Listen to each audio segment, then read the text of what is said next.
Ngayong araw guys ay nanglaya kami ng napakaraming isda at nagkisikip-sip pa, hindi na namin pinasaylo. At nanguha na rin kami ng napakaraming hipon at tilapia at isusugba namin at ipufood trip namin sa bahay ng classmate namin, kaya tara samahan nyo kami.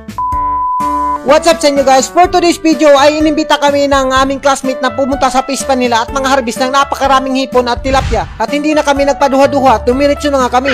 As you can see naman guys, nag-long ride lang kami dito sa malapit dahil sobrang lapit lang yung pispan nila. At ayan na nga, kasama ko nga si Lowell dahil siya yung classmate rin namin ng college. At sa puntong ito ay nakarating na kami sa bahay ng classmate namin. As you can see naman, yung pispan nila ay sobrang sarap talaga. At sa hindi nakakaalam, si Claudio nga pala yung manager ng pispan nila kakay dito. As you can see naman guys, naabutan namin na ng harvest sila dito. At ayan na nga, tuwang-tuwa pa nga yung mga classmate namin dahil talagang food trip na naman kami dito ng sobrang ganda talaga. At sa puntong ito, as you can see naman, sumakay na ako sa baroto nila kakay na walang katik at sobrang nalilisulan talaga ako.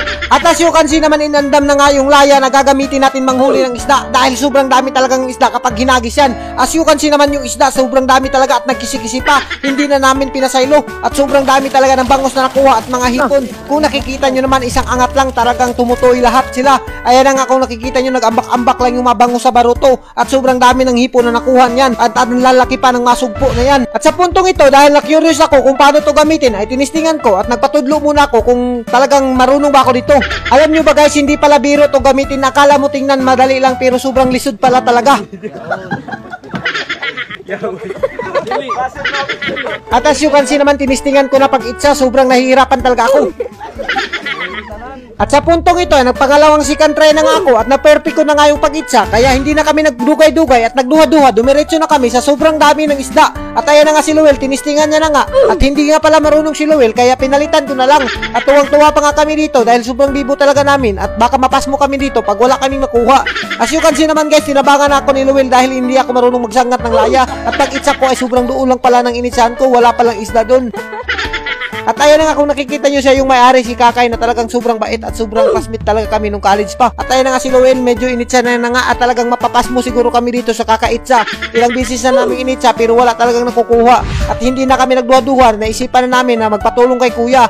At ayan na nga, as you can see, nagpatulong kami ni Kuya ay may nakuha na kaming sobrang lalaking tilapia at inlagay na namin sa box na puti na sobrang dami talaga. Ayan na nga, as you can see naman guys, nag-harvest nga yung iba dyan at sobrang dami talaga ng bangus at tilapia. At hindi ka talaga magmamahay kapag si Kakay ang na-classmate mo dahil sobrang dami talaga at ipapakain sa'yo lahat. At sa mga gusto nga palang bumili ng sobrang dami ay pumunta lang kayo dito sa Mabua dahil talagang nagbibinta sila dito ng sobrang dami.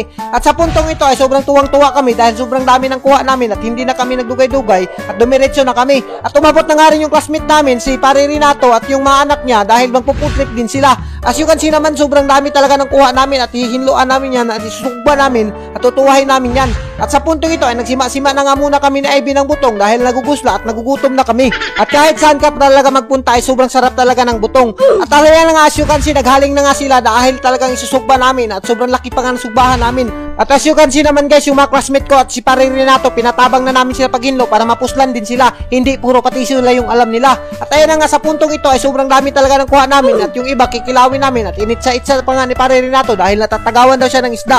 At sa puntong ito ay pinirito na nga ni Kakay yung tilapia at inanam-anam niya na para mas mabilis kami makakain, baka mapasmo kami, alauna na. At as you can see naman, sobrang dami talaga ng hipon na kuha namin at sobrang lalaki pa at talagang hindi ka magmamahay dito at isusugba namin na napakasarap talaga. Kung nakikita nyo naman, sobrang dami talaga na sinugba namin at talagang tamang food trip na naman kami dito. Kaya ang surety talaga namin dahil na classmate namin si Kakay at talagang busog na busog kami at hindi na kami bibili ng hipon na sobrang mahal talaga. At sa puntong ito ay hiniwan na nga ni Pare Renato yung malamas namin dahil kilawin namin at siya raw doon magtitimpla dahil sobrang sarap niya magtimpla. At sa puntong ito ay nanguha na nga ako ng saging dahil magbubudol fight kami dahil sobrang sarap talaga kumain kapag nagbudol fight kayo. Naalala ko pa tuloy nung college kami, parang bumalik yung mga nakaraan namin at dito kami sa Kakay nagpo-food trip at sobrang saya talaga namin. As you can see naman guys, ginamit na nga ni Pare Renato yung snake style niya na magtimpla ng asin dahil sobrang sarap daw siya magtimpla ng kinilaw at inandam na nga ni Lowell at ni Ma'am Luwila yung kanilang mga pagkain dahil sobrang sarap talaga magbudol fight. At sa puntong ito ay kinumot-kumot na nga ni Pare Renato yung kinilaw na sobrang sarap talaga. At kahit saan talaga kami magpunta ay hindi mawawala yung kinilaw dahil talaga yung nagdadala ng bida sa atin. As you can see naman, yung sili ay pinuga na nga talaga ni Claudio at talagang sobrang sarap niyan kapag maraming sili at sobrang anghang ang kinilaw. As you can see naman guys, sobrang sarap talaga at sobrang presko ng kinilaw ilaw namin. At syempre, hindi mawawala, tinikman na nga ni Pare Renato at sobrang sarap daw at okay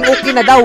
At sa puntong ito ay pinlastar na nga ni Lowell yung mga pagkain namin dahil si Lowell ay talagang sobrang galing yan kapag nagplastar ng mga pagkain. At sa puntong ito ay hindi na kami nagpadugay-dugay at sinimula na nga namin pagkain at si Ma'am Luwila ay hinabhab na yan na nga yung bahaw na sobrang sarap talaga. As you can see naman yung masugpo ay sobrang dami talaga at sobrang lakas na talaga kumain ng mga kasama namin dahil nagugusla at nagugutom na daw sila. At hindi rin talaga mawawala yung lato kahit saan ka magpunta. As you can see naman guys, yung mga kasama namin ang lakas talaga humungit at binanata na nga ni Ivy yung pasayan na sobrang laki talaga. Ngayon lang daw siya nakakain ng ganito kalaki. At syempre ako rin hindi rin magpapalupig at sobrang binanata na rin natin. As you can see naman guys, si Pare Renato ang lakas niya talaga humabhab, hindi siya nagpapatawad, talagang hindi niya na pinasaylo yung bahaw at talagang ginaginot niya na.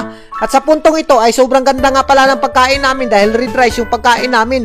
At ayun na nga si Ivy, tuwang-tuwa pa daw siya dahil ngayon lang daw siya nakakain ng red rice na sobrang sarap talaga. Alam nyo ba guys, for how many years ngayon lang kami nagkabanding ulit ng mga classmate ko dahil sobrang tagal na at yung iba nga ay may mga pamilya na.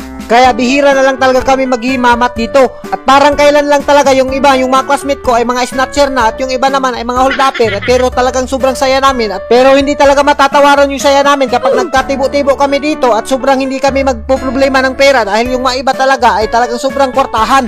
As you can see naman guys, yung bahaw ay talagang nabubungkag na at napapauhak na dahil sobrang lalakas pala talaga kumain ng mga classmate ko. Hindi pa rin talaga sila nagbabago. At syempre ako, nilupig pa nga nila ako at si Claudio nga ang laki ng hungit at si Lowell talaga hindi siya magpapatawad kapag kainan. At hanggang dito na nga lang kami. Don't forget to like and share sa aming mga video para mas marami pa tayong food trip. Thank you and God bless you all. Mabuhay kayo hanggat gusto nyo.